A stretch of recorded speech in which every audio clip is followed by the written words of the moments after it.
यूं तुम प्यार करो। ये जनाब 1 किलो तेल मिठा रोगने कुंजत जड़ा जा कुंजत रहा जनाब लै के उसना उसी गर्म करो कढ़ाई में। जी जिस वक्त पूरी ऊपर साफ हो जाए वाली यानी चाक शाक खत्म हो जाए चाक पक्की जाए तेल उस लै उसमें रतन जोत एक छटाकी लै ला जड़ा रतन जोत सुर्ख है जड़ा सुर्ख है जरा है सुर्ख होना नहीं 4 किस्म ना ना वो जरा ये सुर्ख है। हाँ ठीक है। हाँ उसने रगड़ी का कहना तक क्या भाई वो पानी ना ना होना मतलब है कोई सीधिया पे गया हाँ चंगा है असर न है हाँ जा तोड़ो नहीं कड़ा लेकर टूटा है।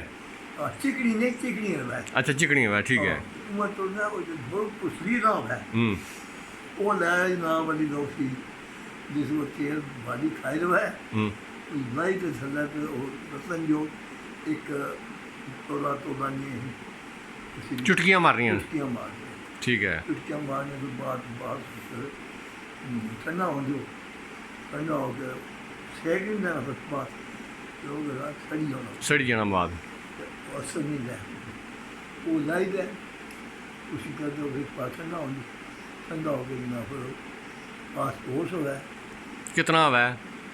पासपोर्ट का भाई 16 को है 16 का है। तेल भैया या डायरेक्ट इसमें चावल कटी थे भैया ये भाई जो थोड़ा लंबी जो खल भी जो तब तेल बहु ठीक है। वैसे बस होता वैसे आग पोड़ी सी ठंडा नहीं ठंडा करना पड़ा मैं समझी है गल लगे हो चंगा हाँ जो तेल तूफा छोड़ा है ना हाँ उसमें उसकी ऊपर चमकना बहुत किसी बोतल में काच नहीं थी हाँ काच नहीं बाइक कर रही फिर जनाब भाई फिर वो थोड़ा थका थोड़ा महीना चो भी जा बांध दो थोड़ा हाँ भाई और फिर जनाब थोड़ा तो हो गया वो तेल थोड़ा भाई तो रोक कर सारा भरने यानी कितना तकरीबन इसने जज़ब कराना जड़ा 1 किलो विच तेल किलो तोला पूरा बस ठीक है। यानी 1 किलो रोगने कुंजत होवे तो 1 तोला फास्फोरस जी है थोड़ी थोड़ी लई तो तुसें तेल च रगड़नी जानी है तो मुड़ी विच मिक्स करना जाना उसी बस ये जनाब बात है कि जब बंदे मारो तेल जोना दर्द वास्ता है गठिया सा है उसकी थोड़ा जो तेल मुतासर जगह की थोड़ा जब पानी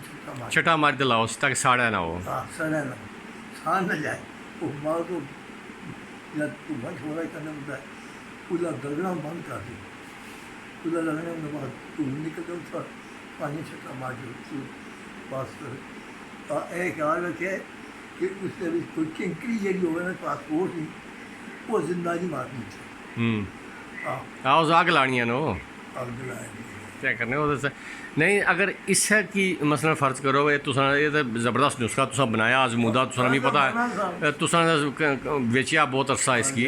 तुसा सीने ना राज भी ऐसी अगर इसकी फास्फोरस की तेल करी ते बया जाए इसने ते पता क्या तेल तो सुनो हाँ असर है वो कटी जैसी हाँ ठीक हो गया सवाल सी मेरा सिर्फ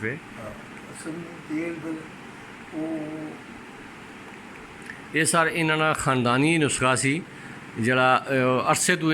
इसी इस्तेमाल करें सन और एक सीने ना राज सी इन्होंने ये भी तो अज ये ना साढ़े पर एहसान भी किया तो आवाम वास्ते दिता कि सारे लोग इसी बनान तो मुस्तफीद हों। ये जितने सट्टां लगियां जो टुटिया भजया हुआ और कोई जिथे खून जमी जाए उसने वास्ते ये बहुत आजमूदा है। मैं ये खुद मैं भी इस्तेमाल किया बल्कि मैं काफ़ी सारे मरीजों ले भी दिता तो उन्होंने इस्तेमाल किया और इसने कोई शक व शुबा नहीं इस तरह मैं शायद भी आया इस तरह।